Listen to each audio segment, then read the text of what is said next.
Welcome to the roads of the beautiful Ardennes in Belgium. This is the Flèche Wallone, a race of 200 kilometres. There's only one high spot that everybody talks about, and that is the Wall of Huy, where the riders finish on top of this brute of a climb and also have to pass over it twice before they even finish the race. We've been over the climb once. I'm joined by Paul Sherwen alongside me, and Paul is an 18-man breakaway, unusually so, has got away first time up the climb. Well, it's always a strange race, the Flèche Wallone, because it's in between two different classes. We had Paris-Roubaix last weekend, Liège-Bastogne-Liège this weekend. It's also a change of riders for the first time too. You see a lot more of the French riders, the Italian riders, the climbers coming into their own. So it's a little bit difficult to force yourself too much before Liège-Bastogne-Liège, especially if you want to go out there and look about winning the oldest event on the international calendar, Liège-Bastogne-Liège, which is why sometimes you'll get a group of 15 or 20 riders going clear. But I think for the moment, this kind of group has gone out far too early. Well, funnily enough, this is one classic the Belgians don't have too much of a say in. They've never won Flèche Wallone since 1988, and that was the victory then by Claude Quillion. Since then, the Italians, the French, and last year, of course, Lance Armstrong of the United States was the winner.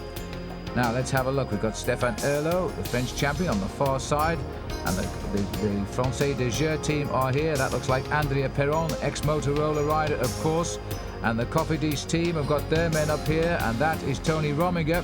It's good to see Rominger. A different type of rider comes to this event, the Flèche Wallone, than would attend the other classic races, Tour of Flanders and the Paris-Roubaix, because this course suits them in their preparation for the upcoming big tours, Tour of Italy and, of course, the Tour de France. Michael Bogart is up here too, and there's Bjarne Riis in the Danish Championship jersey. So it's a strong move, but the big peloton moving equally as quickly just now, and maybe 18 riders is probably a little bit too unruly to stay away right down to the finish. There's a few small foothills before they get back round to Huy and then up the climb again.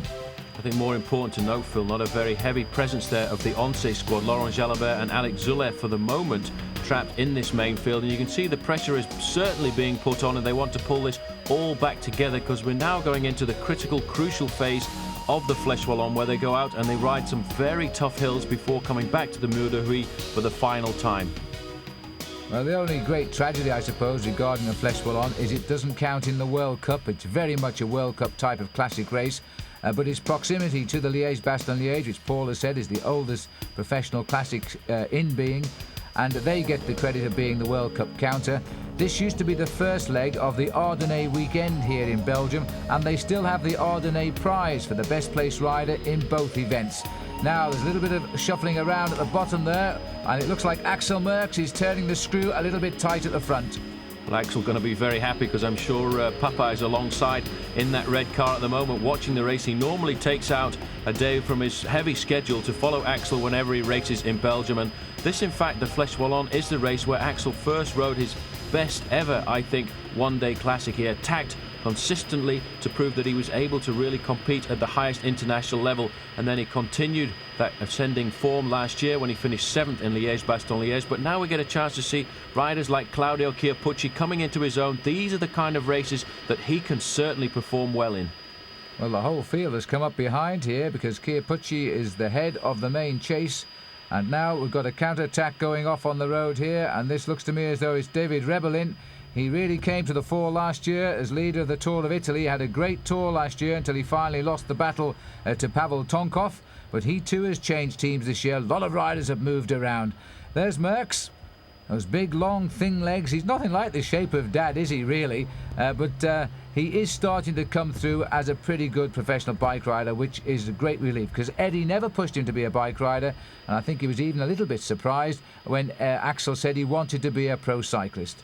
He started off playing football for Anderlecht, the junior squad, and he felt the pressure too much, trying to keep fit and keep on the top 11 in that game of soccer. So he decided to go to cycling, and I think he must be feeling an awful lot of pressure now, because he is being regarded as one of the leaders of the Polti team. But Phil, this is the first time we get a chance really to see the riders that we normally see at the Tour de France. Riders like Richard Virenque, Claudio Chiappucci, and it was interesting to see, in fact, Bjarne Riis now slowly starting to come to form. He's had a very quiet season so far, but he's beginning to put himself right for his attack at winning the Tour de France for a second time.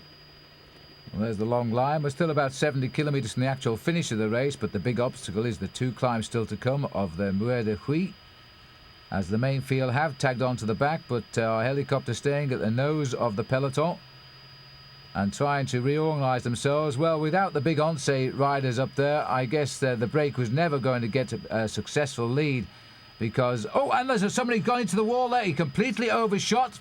I don't know who it was, Paul, but he seemed to totally misjudge that bend and went straight into the house. I think the fault really was because of the motorbike. The motorbike came into the corner a little bit too quickly as well, and he was surprised. The rider was following the line of the motorbike, which is quite often what they do.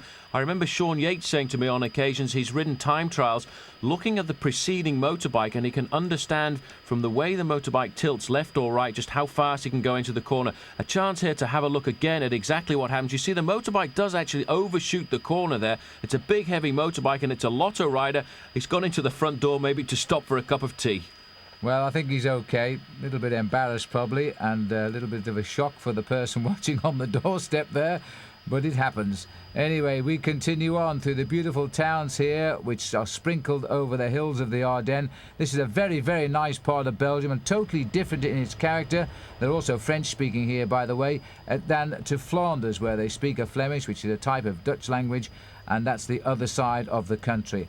Interesting to see number 62, Maurizio Fondriest. He's having a very hard time this year, just trying to find his form. In fact, if you remember a couple of years ago, he had an operation on his back for a discal hernia. He came back and was very successful indeed, but he's been dogged since the start of this season, since Tirreno Adriatico, with that problem. So it's good to see him up and racing again, but once you start to get problems like that, it is very difficult to overcome them.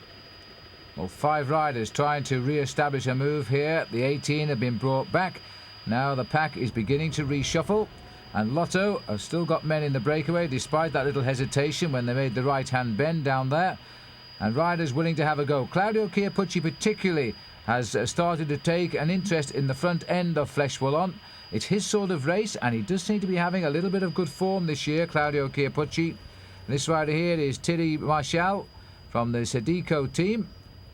Local team based in Charleroi, in the French-speaking part of the country. This is Laurent Madouas on the front riding for Lotto. Strange to see him in the red and black jersey of the Belgian squad, but he came across too after the demise of Motorola last year. Many of those teams, the riders from that team, have split up and gone their different ways. And interesting, I think, to see the performance of Laurent Madouas a little bit later this year when he goes to the Tour de France, because he didn't have the kind of Tour de France I would have expected him to perform like last year. But this year, with a little bit more liberty, he could well perform as well as he has done in the past and move into a top 10 place. Well, a lot of riders are relying on a good Tour de France this year. There's no doubt about that. There's been a lot of movement among the teams, and in fact the riders now are trying to stretch this race as they start the long climb here. There's plenty of these little climbs, and they're usually on good roads. There's not many roads with cobblestones down here, but the climbs are quite steep, and the riders, especially in the professional peloton, really attack them at a great speed. This is the back of the field here that we're looking at now, and rider on the left of our picture, Bjarne Riis, is just looking after his form and bringing himself onto form, he hopes, rather nicely. And there's a little attack going away here at the moment as the riders now start to move on. This is Alessandro Bartolini from the MG team. He sits pretty far forward, right on the nose of his saddle there, as he tries to pull the best out of those legs on the climb. Well, these riders all looking for a great performance. This is the time when you have to try and attack to break everything up. That's Laurent Jalabert in the yellow jersey of Once. So things starting to become a little bit more serious now. Jalabert moving to the front to take control. You can see the way he sits very firmly on his saddle there, using a huge gear, and now a lot more of those yellow jerseys of Once moving to the front. That looks a little bit like the shape of Alex Zula moving up there as well. So Once starting to take a more serious interest in this Flèche Wallone. And the big field is thinning out violently now as the Once start to attack. And I'm wondering if this is in fact Patrick Jonker who's trying to go clear here. We'll get a closer look at him in a minute, but Jonker is a rider in the Once colours who is trying very hard. In fact, I think it's Jalabert who's going. Jalabert going clear there. In fact, the man at the front who's launching that attack looks to me more like Luc Leblanc, the Frenchman. So it's going to be a French day today, because Leblanc waited for the field to come all back together there. And there's always been a little bit of rivalry between Leblanc, Jalabert and Richard Virenque, all looking to make themselves the top Frenchmen. But they're all a different style of rider. But Leblanc, when it comes to these short, explosive climbs, can certainly open up a gap. And these riders have moved quite insignificantly away from the rest of the main field. Well, Jalabert's taken his time in coming. It is the little dancing figure of the former world champion, Luc Leblanc. We've got Alex Zula coming up at the front as well now. Alex also has great form. It is a strange, really, the way that the two top riders in the world are both riding for Once, and these keep switching around as the world's #1 best placed rider. Alex Zula getting the first major stage race win of his career last year when he landed the Tour of Spain, and then he went on to become a world champion as well. And so Alex Zula is beginning to be something special now. He came to the Tour de France a few years ago now in the early 90s and celebrated his birthday in the yellow jersey, and then promptly retired on the rest day, as he always planned to do, to wait till he was a little bit stronger before he would go the full distance in the Tour. And since then, as we all know, he's had a fine second place in that race. Well, he's had a great start to the season so far too, with 2 victories under his belt. One of those, the overall victory in the Tour of the Basque-Land, the Pays Basque. So obviously in great shape, looking for a good performance in the Ardennes Classics. There is a special competition here between the 2 events, the Flèche Wallone and Liège-Bastogne-Liège. It's called the Weekend Ardennaise, and in fact Lance Armstrong ran out the winner in that competition last year.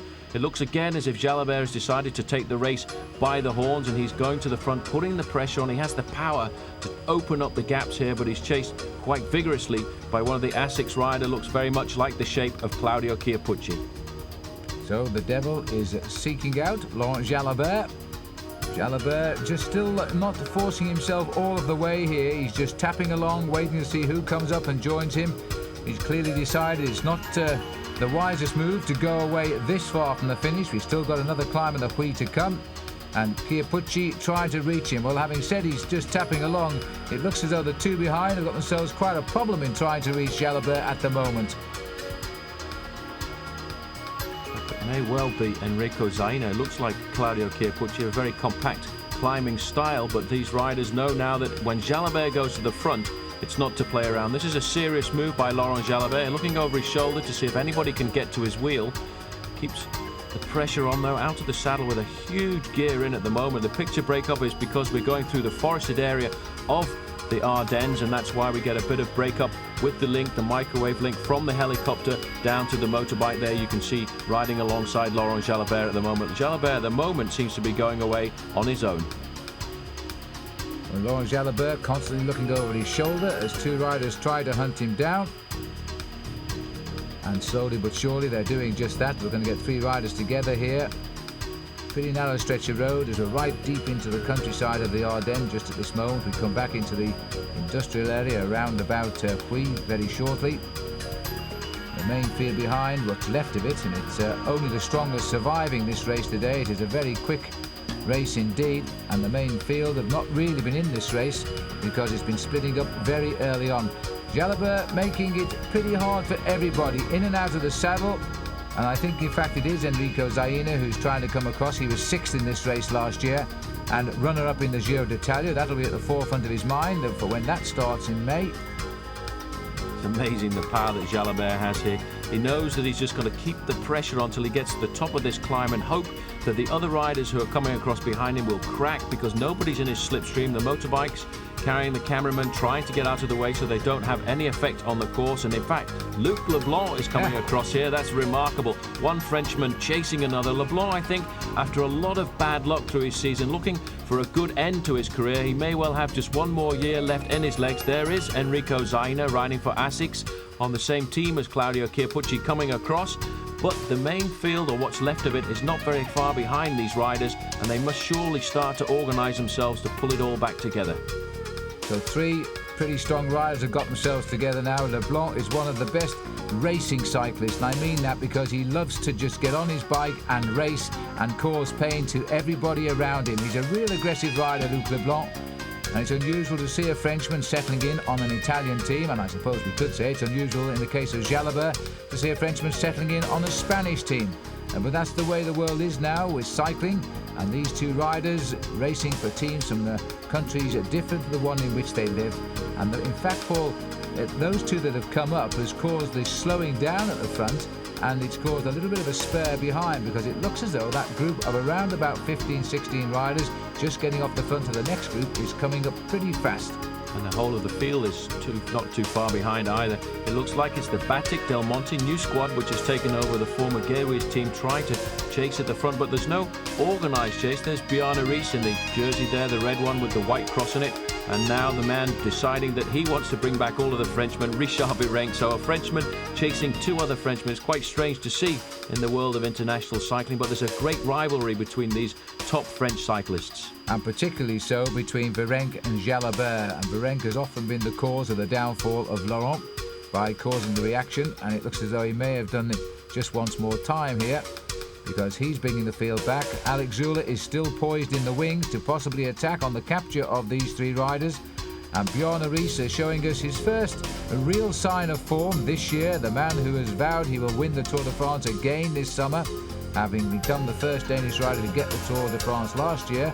And we've seen already Rolf Sørensen, the first Dane to win the Tour of Flanders this year.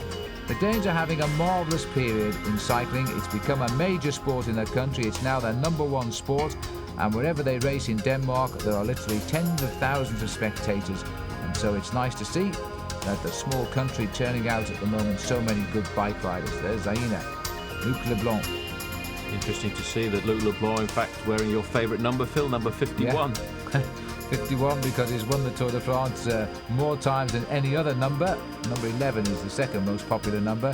You get no choice on the number you wear, but of course it's the number you're given. But the rider who gets 51 is always pretty happy.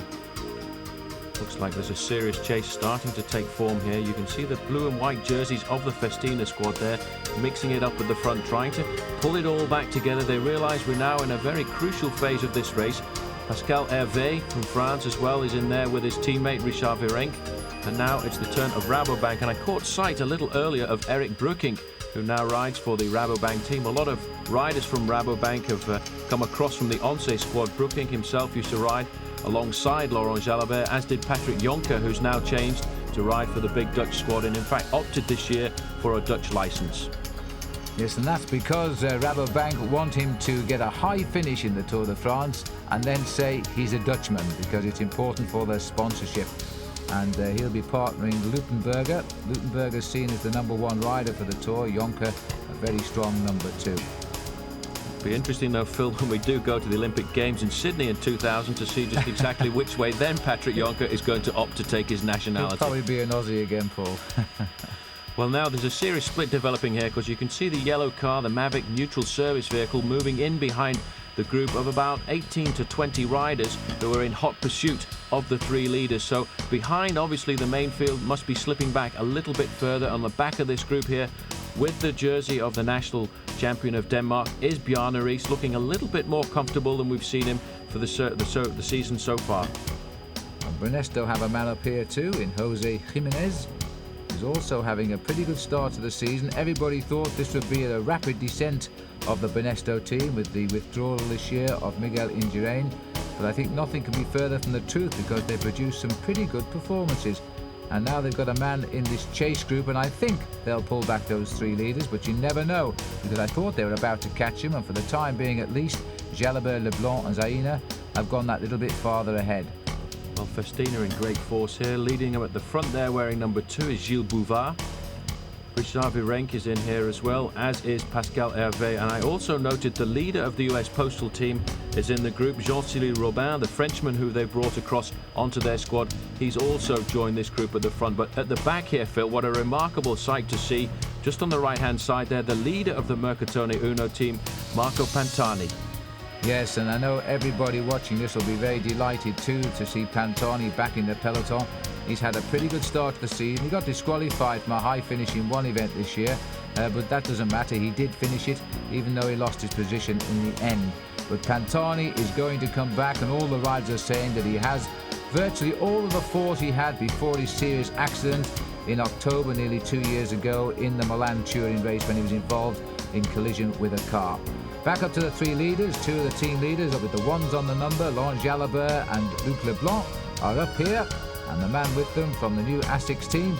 And I quite like the Asics colours, I don't know about you, but they stand out, black and blue, and that is Enrico Zaina. These riders still haven't opened up a serious gap over the rest of the main field here, and it certainly does seem to me as if the team of Richard Virenque want to try and pull it all together. But Mauro Gianetti is in this group riding for the Française des Jeux this year, and I think this may well be him trying to close the gap down at the moment, but the work behind immediately being taken up by Alex Züller in the yellow jersey of Once. You see, he wants to make sure that any attempt to leap across this gap is nullified, which is why he's today acting as an ideal teammate for Laurent Jalabert. It's amazing to see these two riders, number one and number two in the world. They've been changing that position around since the World Championships last year, but they've no selfishness at all. They're quite prepared one day or the other to work as a team helper.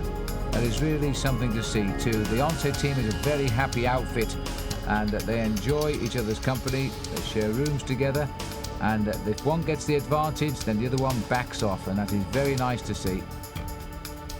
Leblanc looking a little bit uncomfortable on the bike, but he hasn't really regained his form, his position since the operation on his leg a couple of years ago when he was riding for the Le Groupement team, which then became defunct just before the Tour de France. He had to have an operation after an accident as a child, which left him with one leg almost 3.5 centimeters shorter than the other, which is why he looks uncomfortable. It looks as if he's stabbing away at the pedals. He had 2 victories last year, one of those a stage victory in the Tour de France, and the other a brilliant victory in the Dauphiné Libéré on the Col de Bastille, which is an unbelievable climb just on the outskirts of Grenoble. Well, there's little Luc. He's been a world champion. He's had an up and down career. It might be the year for another up, as he rides on the Polti squad now along with Axel Merckx, and a pretty strong team it is too. Their main target will be the Giro d'Italia, and then I'm sure Leblanc, being a Frenchman, will be in the lineup for the Tour de France. There's the long line of the survivors, who are still very much the chasers here. When you get a long thin line like that, you know they're not hanging around. In fact, they've gone flying around that corner down there. Johan Rees is in there, useful training for him. Pantani is in there too, and extremely useful training for that man. He needs a few miles in his legs before the big tours begin. And Richard Virenque, the first time we've seen the names that we often call in the Tour de France in a move this year in the classic races, but they're still going to have to work out how they're going to bring back these 3 riders. You know, Jalabert is such a great bike rider. He's consistent throughout the whole year. That's why he's the world number 1. But he's never afraid to attack at any point of the race. He doesn't just wait, he goes for it. And yet he is one of the most closely marked riders in the race. He still seems to get away with it. Well, there's the power that he's got when it comes to these short climbs. In fact, he's the only man in the leading group of 3 with any performances to note this year. He has 7 victories so far under his belt, including the overall victory in Paris-Nice. The 2 other riders, Enrico Zaina and Luc Leblanc, they have no major performances at all, and they're just now starting to come into form. But Zaina is also a man who'll be looking at the Tour of Italy a little bit later in the year, because not only did he finish 2nd overall last year, but he walked away with 2 stage victories. Yes, it was quite an exciting Tour of Italy last year, and I had the pleasure of covering that every day. And I must say that Zaina looked a very good 2nd place rider in that event, but of course Tonkov was a very convincing winner, and he should be back, but he's got problems at the moment, Pavel Tonkov, because of broken bones in his wrist. He's had a training crash, and let's hope he gets himself back to form. Now we see this descent here. It's every man taking a turn at the front, trying to keep the pace extremely high. There's a great rivalry, as we've said, and it is a lot of work being done by the Festina squad of Richard Virenque. Don't forget, this race here of the Flèche Wallone is an uphill finish, and a very tough uphill finish indeed it is too. So if they can pull that leading group of 3 riders back together, what a remarkable sight it would be to see all the top climbers of the Tour de France fighting it out for a classic victory. Now, this is going to be a difficult situation for the leading group of 3. They're down in the bottom of the valley going alongside the River Meuse, and what will happen at the moment is these long straight roads will have them in the sights of this leading chasing group. Well, they've got the climbs of the Huy behind them now, and it looks as though these 3 riders are just dangling very temptingly. There's still more climbs to come on the way to the Huy, as the riders try to stay clear, but they're working well together. But Zaina, well, I just don't see him making it all the way to the finish. He's not that strong, I don't think. LeBlanc will never give up. This man will just grit his teeth and hook his braces onto the back of the bike in front and will stay there. He is such a courageous fighter. Zaina does look a lot like Claudio Chiappucci when you see him there with the helmet and the glasses on. But just take a chance here to look at the style of Luc Leblanc and how he seems to be cross-legged on the bicycle. He's twisted a little bit because of that operation on his bike, but he still has now managed to get an awful lot of power back into his body, and he is a courageous rider, and he certainly won't let Laurent Jalabert blow him off the wheel, and he'll fight his way all the way to the finish. I'm sure of that. 2 Frenchmen, 1 Italian, and the teams represented are Italian and Spanish, and all of the motorcycles are coming round the leaders now. They want the shots of the day because at last they're seeing the real stars of world cycling getting themselves out front, but not convincingly out front. And our camera's not showing us too much of the chase behind, but there are some big names back there. It's a question of whether they can sort themselves out. Now, we've still got the climb of the Ben Ahin to come, and that is a short springboard. Then there's the charge down into the finish in Huy and the climb out of the town onto the finishing climb itself. There's the gap. There's still time for this gap to be closed. And there's still a lot of riders down there. Whether that's an advantage or not, I'm not so sure, Paul, because you often get riders not working together in such a big chase. It seems to me that most of the work is being done by Festina, but they are doing a great job because that group of riders was in a very long straight line. What these riders face now, as you've said, is the Côte de Benahin, and that is situated just 10 kilometres to the finish. So what they've got to try and do is survive along this valley road, because once they get to the top of Benahin, it's a downhill finish right the way down into the town of Huy, which then will give them about 7 kilometres from the finish line. And this looks like Zaina going through on the outside. The face of Luc Leblanc, he looks pretty good at the moment. Now we've cut back here to, I think it's a chase, and Michele Copilillo. He's come away from that group, which contains Alex Zula, Ginetti, Chiappucci, Berzin, Pantani, Zeeberg. Quite a lot of big names back there, Bjarne Riis. But it looks as though he's trying to put matters to rights. And that is also Laurent Dufaux, who had such a great Tour de France last year. And Gilles Bouvard, the Festina, are taking this one pretty seriously today. Well, he's obviously thinking about moving it a little bit closer for Michele Bartoli. There is Alex Zula from the Once squad there. He's keeping a very close eye on affairs, and he's followed there by Rafael Diaz Justo. Another very good rider, as we get a chance now to see the River Meuse, which takes it all the way up to the town of Maastricht, where it becomes the Maas. Same river, different language. All because of a little border, a line on the map. Indeed. Bjarne Riis sat there seemingly training for the day, and Riis has had no big performances this year yet, but he's following his own training schedule, and it looks as though his form is coming exactly as he wants it to. He's in the first group on the road behind this trio of leaders here. Zaina having a little sly glance just to check out where they are. We're looking there at the legs too of the Telecom rider, Bjarne Riis. Well, I wonder how long he's going to keep that Danish champion's jersey, because he's had a couple of years in it now, and he's very much the best bike rider in Denmark at the minute. Riders here now on the slopes, I think, of the Benahin, or maybe there's just a small climb beforehand. But Jalabert, once they get to the uphill section of this breakaway, decides that he's the man who has the power, so he just goes there, doesn't ask for help from anybody at all, gets that big gear of his in, and then swings across as we speak and says, "Come on, Luke, you're the lucky one."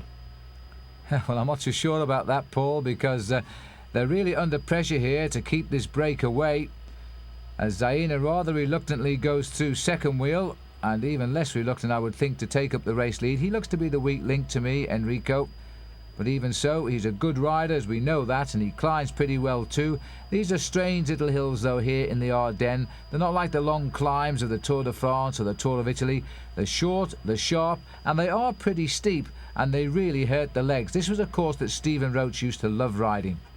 Well, it's strange because despite the fact all three of these riders seem to have been doing an awful lot of work in the group, they've never stretched their lead out very much more than 30 seconds. Jalabert lets the other two go to the front just to see what the situation is like, and once he feels that they're not going fast enough, moves to the front and accelerates again.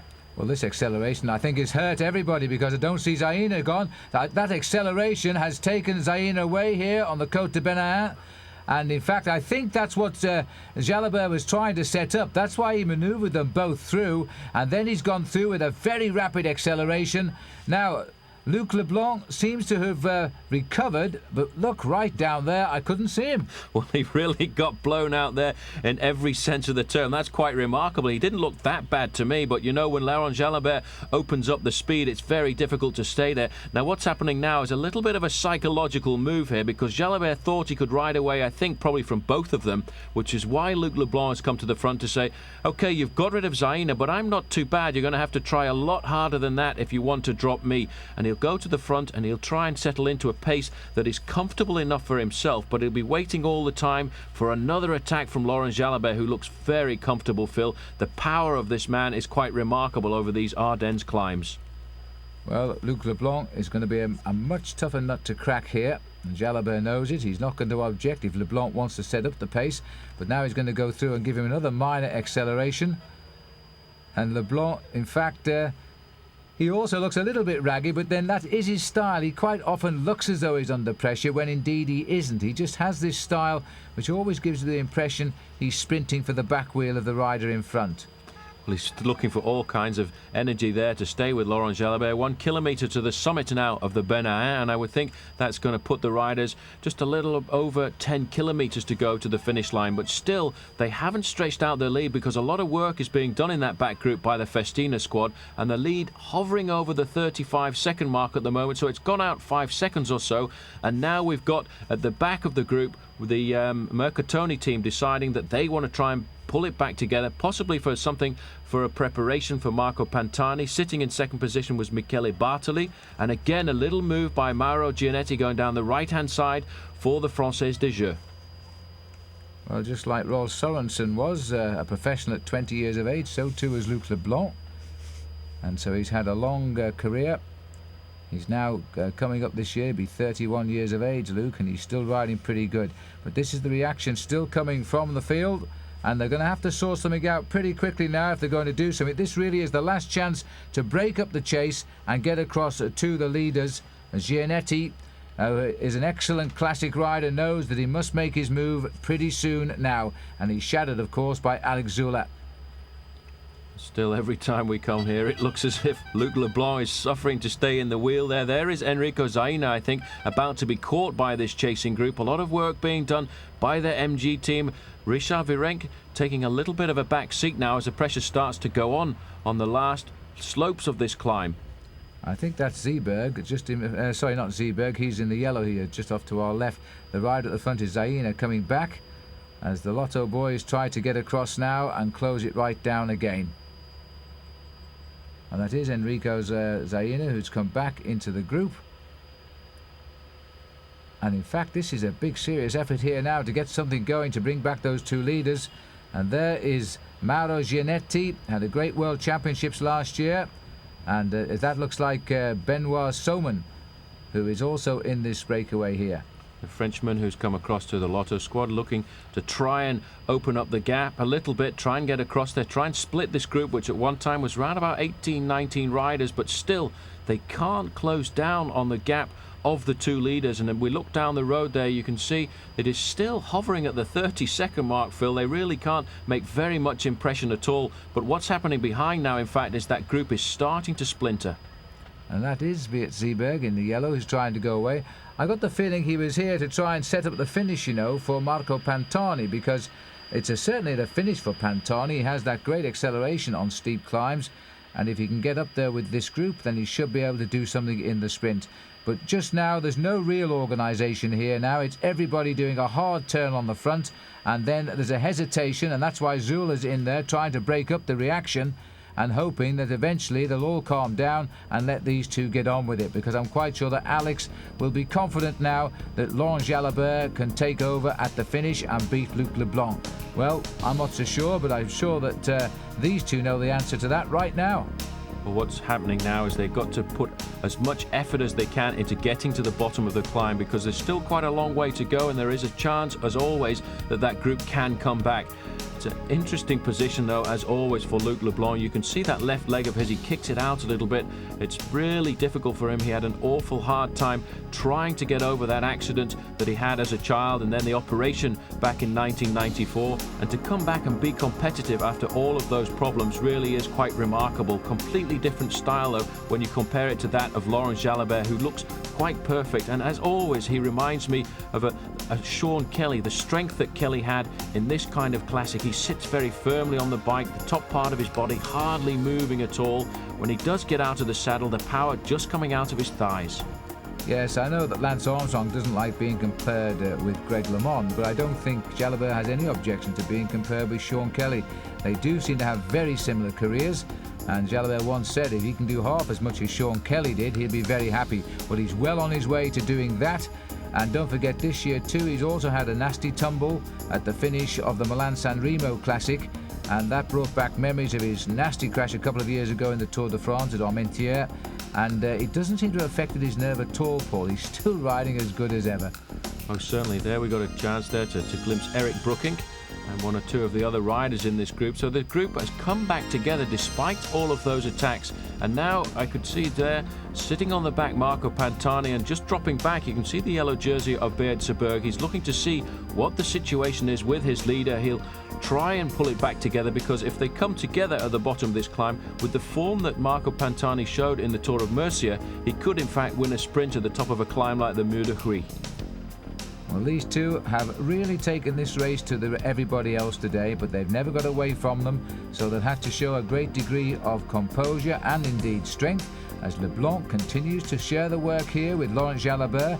Leblanc comes from the Limoges area of France. He's a Limousin, and that's the same area where the great Frenchman Raymond Poulidor came from, the eternal second in the Tour de France. He never even got to wear the yellow jersey in that great race. He always found somebody, usually by the name of Jacques Anquetil, that spoiled a brilliant career and many wins in the big Tour. Anyway, Limousin, Leblanc is going well. You know, he didn't get a win. He turned pro back in 1987, but he never won a race till he joined the team of Cyril Guimard in 1990, and in that season he picked up 4 wins, and he's never really looked back since as far as his form goes, although he has had some fairly rotten luck one way or another with crashes and team collapses. He's had the French national champion's jersey on his shoulders. He's had the yellow jersey at the Tour de France. He's been eliminated at the Tour de France, in fact finishing last on the stage to Alpe d'Huez as the French national champion. But over the plateau part here, we're stuck above the city of Huy before the riders are looking now for the descent down to the valley of Le Meuse, and then they will see for the last time if they're going to have a chance of pulling back those 2 riders. You can see here just what sort of pressure is being put on in that group. The gap's starting to appear all the time whenever the pressure goes on at the front, but never at all is it looking like splitting. No, they're using a good type of glue today, I think that's for sure. As we race down towards that valley now, the sun is high in the sky again. The race speed a little bit down on the speed of last year so far, when this race was won by Lance Armstrong. The average speed about 1.5 kilometres slower, but it's not any short on action, because these 2 riders cannot feel safe, because the race behind hasn't stopped, and it really is a bunch of stars behind. Riders who've all won big bike races, and yet they still can't organise themselves to bring back these 2 riders. That says a lot for the makeup of these 2 men, who also know they're taking a bit of a gamble here. Interesting to note, Phil, in that group behind, in fact, one man who's starting to make a comeback this year, Pascal Lino, riding for now Big Mat Aubervilliers, having been abroad riding for several teams, looking for some kind of form, the kind of form that gave him the yellow jersey in the Tour de France, and he's riding in the big orange and red jersey, if you can spot him when we go back to the main field afterwards. A good rider, looking again to try and come back and prove that the performances he had at the earlier part of his career were no flash in the pan, and again he can be a consistent rider when it comes to an event like the Tour de France or even the Flèche Wallone today. Lino briefly a yellow jersey in the Tour de France when he rode for RMO, the same year that Richard Virenque came to the fore as well, and since then Virenque has gone on to win the King of the Mountains 3 times, and he is in that chase group along with Lino today, but they haven't found the answer yet as to how they're going to pull back these 2, and a little word to each other. Well, they'll have no problem with the language at least, and I would love to know what they said just then. Well, I think a little word of encouragement saying that, okay, you've tried to get rid of me, you've got rid of Enrico Zaina. Let's just work together. Let's keep this thing going, because if we can stay away from that leading group, at least the worst one of us can do is finish in second position. A chance there just to see the machinery on that look bike provided to the Once team. And again, Jalabert, he just looks so powerful when you compare him to the move there of Luc Leblanc. And one or two of the Rabobank team latched onto the back of this group.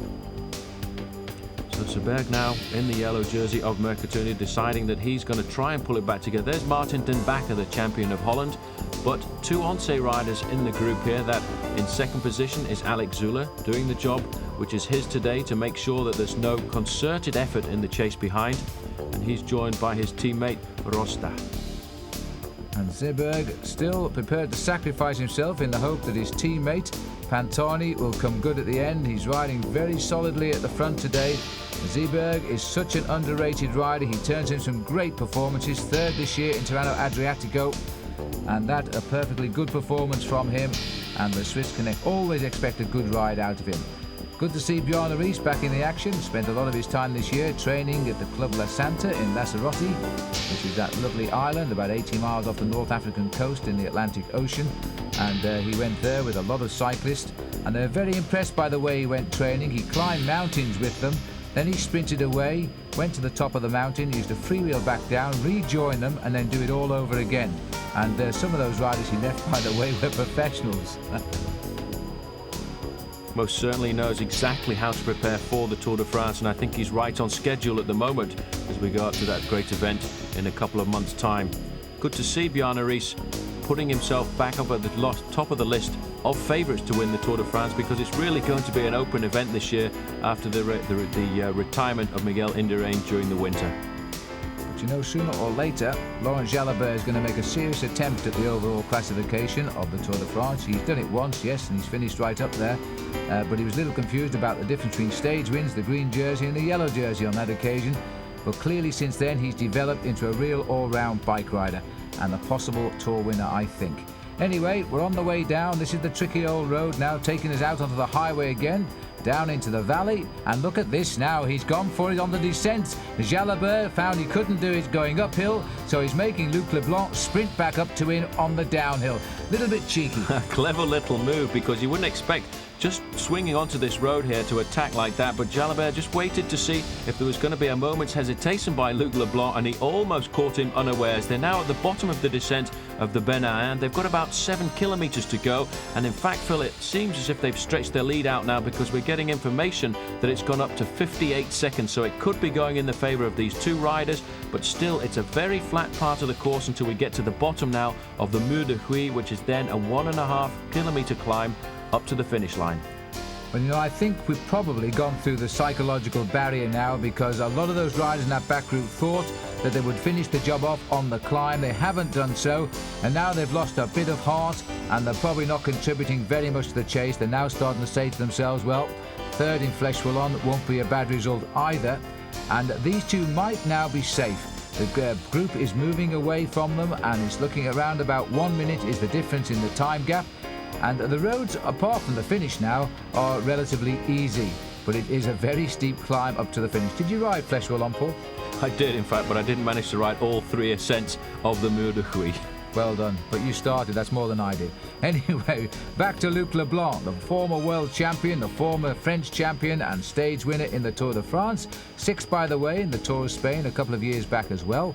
And for our Irish viewers, 6th in the Nissan Classic, and that is where Luc Leblanc was a very popular figure in that great race in Ireland, which is sadly no more. The Tour de France, though, going to Ireland next year for the first 2 days of racing, and that will be something very, very special indeed. These two riders now getting down to the serious business of deciding, I think, who is going to win today's Flèche Wallone, because another psychological factor for the riders in that chasing group behind is they have to think that in a couple of days' time they have to get out again and race in Liège-Bastogne-Liège. Now, they won't want to put that little bit of extra effort in today, because that might rob them of winning a World Cup race, which is what Liège-Bastogne-Liège is. Although I've always esteemed Flèche Wallone to be a classic, because of the World Cup situation now, it doesn't have the World Cup tag as it should really do. No, it's a great pity, but you see that left-hand corner again. Jalabert accelerated out of it very quick and has forced Luc Leblanc to use energy up to chase him down. Once he's caught him, Jalabert eases up again. He's just making sure he's making him ride exactly on the top end of his effort today. And now he's gone behind him again as we head into Huy, and very shortly we'll make the turn that will take us up the wall. And it really is very, very steep. It's around about 20 to 25% the climb. It is very steep. Well, it's going to be an operation now for Jalabert to keep accelerating when he can, because he has the acceleration of a sprinter, and every time he does that, it's going to hurt Luc Leblanc a little bit. But I think in the back of Jalabert's mind, he must also be thinking about the fact that Luc Leblanc is a very good climber indeed. This is a strange time of the year, because normally Leblanc would be looking at the Tour of Italy and the Tour de France, but you can never underestimate a climber, especially on a finish like the Mur de Huy, which is why I think we keep seeing these consistent accelerations like this one here from Laurent Jalabert. But Luc Leblanc comes alongside just to show him psychologically that he's fine. It's going to go down to one of us, and I'm not as bad as you think I am. Well, I'll tell you, we could see Leblanc's face there riding behind Jalabert. Jalabert couldn't see it, and Leblanc is plainly suffering now. But you've got to hand it to him to force himself through and to continue setting the pace with Laurent Jalabert. He is a very, very good rider indeed. He wants Jalabert to come through now, and right now Jalabert is not interested as we pass under the 1 kilometre, I don't know what you call it anymore. It's a kite on the side of a balloon, but at least you can see where it is. And now, as we head up towards the start of the climb, it's just after a right flick, and then the mountain starts. And I think Jalabert has done exactly what he intended to do here, and that's put Luc Leblanc in front, and then very shortly try to finish him off. There's the right filter. Now we start the climb, and it's just about the next corner, Paul, where you actually see the wall, and that, I would think, to riders, if you're not feeling good, must make you feel pretty terrible. It is, there it is. You can see the first part, but this is not the steepest part of the climb at all. It gets steeper than this. Both of the riders now on the small chainring. Luc Leblanc, all he can hope for at the moment is that he can set a speed fast enough to prevent Laurent Jalabert attacking him. What he wants to try and do is keep a speed so that Jalabert stays behind him, and then when Jalabert does eventually attack, then he can get across onto his slipstream. Here now, the race starting to get a little bit steeper, but Leblanc all over his bike, grovelling at the moment to try and keep the speed high. But just look how calm and collected Jalabert looks. He hasn't been flustered at all so far. It's exactly the same position as we saw him in 30 kilometres ago. Well, just round the left-hand bend here is the best place to attack if you've got the strength. It's still a little way to the summit, but it's very steep as we go off to the left, and it looks as though Jalabert is almost waiting, and he's having to hold himself back here.